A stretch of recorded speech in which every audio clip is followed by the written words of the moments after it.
അതുപോലെ തന്നെ ഇന്നലത്തെ ടാസ്കിൻ്റെ ഇടയിലും ഇവർ ക്യാഷ് എടുക്കുന്ന ഒരു ടാസ്ക് ഉണ്ടായിരുന്നല്ലോ കാറിൽ നിന്ന്. അപ്പോഴും ഞാൻ കരുതി, കാരണം അക്ബറും ആദിലയും തമ്മിൽ ഫസ്റ്റ് തന്നെ പറയുന്നുണ്ട് നമുക്ക് ഒരു അഡ്ജസ്റ്റ്മെൻറ്റിൽ കളിക്കാം എന്ന് പറയുന്നുണ്ട്. കാരണം ഇവർ മൂന്നാളാണ് പോയി ക്യാഷ് എടുക്കുന്നത്. 4 ലക്ഷം രൂപ ഉണ്ട് എന്ന് പറയുന്നുണ്ട്. അതിൽ 20,000-ൻ്റെ 20 നോട്ട് വെച്ചിട്ടാണ്. അപ്പോൾ മൂന്നാൾക്ക് പോവാം, 1 മിനിറ്റാണ് സമയം. അതും നമ്മുടെ ഡോറിൻ്റെ ബിഗ് ബോസ് ഹൗസിൻ്റെ വെളിയിൽ പോയിട്ട് എടുക്കണം. 1 മിനിറ്റിനുള്ളിൽ തിരിച്ചു വന്നില്ലെങ്കിൽ ഔട്ടാവും. അപ്പോൾ ഇവർ തമ്മിലൊരു അഡ്ജസ്റ്റ്മെൻറ്റ് ധാരണയിൽ എത്തുന്നുണ്ട്. അപ്പോൾ അതിൽ പറയുന്നുണ്ട് അവളോട് സംസാരിച്ചു നോക്കുക, അവൾ സമ്മതിക്കുന്ന എനിക്ക് തോന്നുന്നില്ല. അപ്പോഴും ഞാൻ കരുതി അനുമോൾ സമ്മതിക്കില്ലായിരിക്കുന്നു. പക്ഷേ ഈ പെൺകുട്ടി അപ്പോഴും ഇവർ ലാസ്റ്റ് മൊമെൻറ്റിൽ പറഞ്ഞു ഓക്കെ നമുക്ക് അങ്ങനെ ഒരുമിച്ച് നിന്ന് ഒരു അഡ്ജസ്റ്റ്മെൻറ്റിൽ കളിക്കാം, അല്ലെങ്കിൽ ഒരു ധാരണയിൽ എത്തി കളിക്കാം എന്ന് പറയുന്നുണ്ട്. ഏറ്റവും കൂടുതൽ എമൗണ്ട് അനുവാണ് എടുക്കുന്നത്. 1,20,000 രൂപ അനു എടുക്കുന്നു. ബാക്കി രണ്ടാളും, ഒരാൾ 20,000 രൂപയും അക്ബർ അതുപോലെ തന്നെ 50-ഓ 60-ഓ എന്താണ് എടുക്കുന്നത്. എനിക്ക് തോന്നുന്നത് അതിനുശേഷം അനു തോന്നിയിട്ടുണ്ടാവാൻ വേണ്ടിയിരുന്നില്ല എന്ന് കുറേ സമയം ചിന്തിച്ചിരിക്കുന്ന ഒരു സീൻ കാണിക്കുന്നുണ്ട്. അതിനിടക്ക് ഷാനവാസ് കുത്തിത്തിരിപ്പും പറയുന്നുണ്ട് അനു 1 ലക്ഷം പോയല്ലോ എന്ന് കരുതിയിരിക്കുകയാണ്, വേണ്ടിയിരുന്നില്ല എന്ന് കരുതിയിരിക്കുകയാണെന്നൊക്കെ ഷാനവാസ് അമ്മായി പറയുന്നുണ്ട്. അയാളിപ്പോൾ അമ്മായി തന്നെ വിളിക്കണം, കാരണം ഫുള്ള് കുത്തിത്തിരിപ്പാണ് ഇപ്പോൾ അവിടെ നടത്തിക്കൊണ്ടിരിക്കുന്നത്. പിന്നെ ഇപ്പോൾ യാതൊരുവിധ ഹെൽത്ത് ഇഷ്യൂസും ഇല്ല കേട്ടോ. അന്ന് പാൽ പാക്കറ്റ് കൊണ്ട് 3 ദിവസം ഹോസ്പിറ്റലിൽ കിടന്നൊരു വ്യക്തിയാണ്. അതിനുശേഷം ഒരുപാട് ടാസ്കുകൾ നടന്നിട്ടുണ്ടായിരുന്നു. അപ്പോൾ ഞാൻ ഇതിന് മുമ്പ് ഒരു വീഡിയോ ഇട്ടിട്ടുണ്ടായിരുന്നു, അതിൽ പറഞ്ഞിരുന്നു ഇനി ഷാനവാസ് ടാസ്കിൽ പങ്കെടുക്കുന്നതിനെ പറ്റി. അപ്പോൾ അതിൽ ഒരു ടാസ്ക് നടന്നിരുന്നു, അതായത് ഇവരുടെ ഫോട്ടോ പതിച്ച ഒരു ക്യൂബ് അതെടുത്ത് വേസ്റ്റ് ബിന്നിൽ കൊണ്ടുപോയിട്ട് ഔട്ടാക്കുന്ന ഒരു ടാസ്ക്. അതിൽ ഷാനവാസ് കായികമായിട്ട് സാബുമാനോടൊക്കെ ഏറ്റുമുട്ടുന്ന ഒരു സീനുകളുണ്ട്. അതൊക്കെ കണ്ടു നോക്കൂ കേട്ടോ. അതായത് നെവിൻ പാൽ പാക്കറ്റ് എറിഞ്ഞതിനേക്കാളും ഒരു 10 ഇരട്ടി മടങ്ങ് അല്ലെങ്കിൽ 10 ഇരട്ടി ശക്തിയിലാണ് ഷാനവാസ് അവിടെ അയാളുടെ ഫിസിക്കലി അല്ലെങ്കിൽ അയാളുടെ ബോഡി ഉപയോഗിച്ച് കളിക്കുന്നത്. അപ്പോഴൊന്നും അയാൾക്ക് ഒരു കുഴപ്പം ഉണ്ടായിട്ടില്ല. അതിനുശേഷം ബലൂൺ ടാസ്ക് നടക്കുന്നുണ്ട് ഇന്നലെ. ബലൂൺ ടാസ്കിലും ഷാനവാസ് വളരെ കായികമായിട്ട് തന്നെ, വളരെ ശക്തിയായിട്ട് തന്നെ ഷാനവാസ് കളിക്കുന്നുണ്ട്. അപ്പോഴും ഷാനവാസ് ഓടി ചാടിയൊക്കെ കളിക്കുമ്പോൾ ഒരു ഇഷ്യൂസും വരുന്നില്ല. എനിവേ ഹെൽത്ത് നന്നായിരിക്കട്ടെ. അപ്പോൾ എല്ലാവരും മനസ്സിലാക്കുക ഏതാണ് ശരി ഏതാണ് തെറ്റെന്നുള്ളത് നമ്മൾ തന്നെ മനസ്സിലാക്കി കളിക്കുക. പക്ഷെ എനിക്ക് മനസ്സിലാവാത്തൊരു കാര്യം, ഇതിനെല്ലാത്തിനും പിന്നിൽ ബലിയാടായതൊരു പാവം മനുഷ്യനാണ്. എല്ലാവർക്കും അറിയാം നെവിൻ.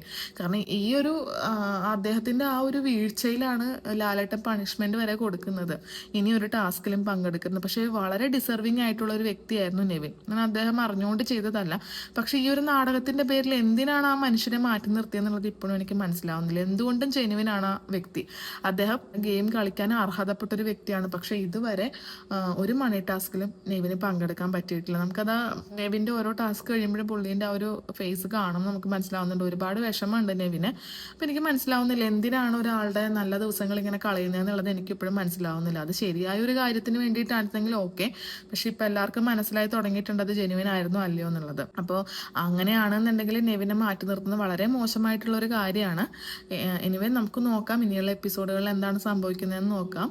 ചിലപ്പോൾ നെവിന് നല്ല ഒരു കാലങ്ങൾ വരാനിരിക്കുന്നുണ്ടാവാം, ചിലപ്പോൾ അതിന് മുന്നോടിയായിട്ടായിരിക്കും, അറിയില്ല. നമുക്ക് നോക്കാം എന്താണെന്നുള്ളത്. അപ്പോൾ നമ്മൾ പറഞ്ഞു വന്നതെന്ന് പറഞ്ഞാൽ അനുവിൻ്റെയും അതുപോലെ തന്നെ നമ്മുടെ അനീഷേട്ടൻ്റെ ലവ് ട്രാക്കിനെ പറ്റിയാണ്. അപ്പോൾ ഈ ഒരു ഇഷ്യൂ നടന്ന് ഇവരെല്ലാവരും ഒറ്റപ്പെടുത്ത സമയത്തൊക്കെ അനീഷ് മാത്രമേ അനുവിന് കൂട്ടായിട്ടുണ്ടായിരുന്നുള്ളൂ. മാക്സിമം അനീഷ് പോയിട്ട് അനു ഒറ്റയ്ക്കിരിക്കുന്ന സമയത്തൊക്കെ അനുവിനെ സപ്പോർട്ട് ചെയ്യാൻ ശ്രമിച്ചിട്ടുണ്ട്. പിന്നെ അനീഷ് മാക്സിമം ഇത് കോംപ്രമൈസ് ആക്കാനും ശ്രമിച്ചിട്ടുണ്ട് കേട്ടോ. അനീഷാലാവുന്നത് ശ്രമിച്ചിട്ടുണ്ട്. അനുവാണ് താല്പര്യമില്ല എന്നുള്ള രീതിയിൽ മാറി നിന്നത്.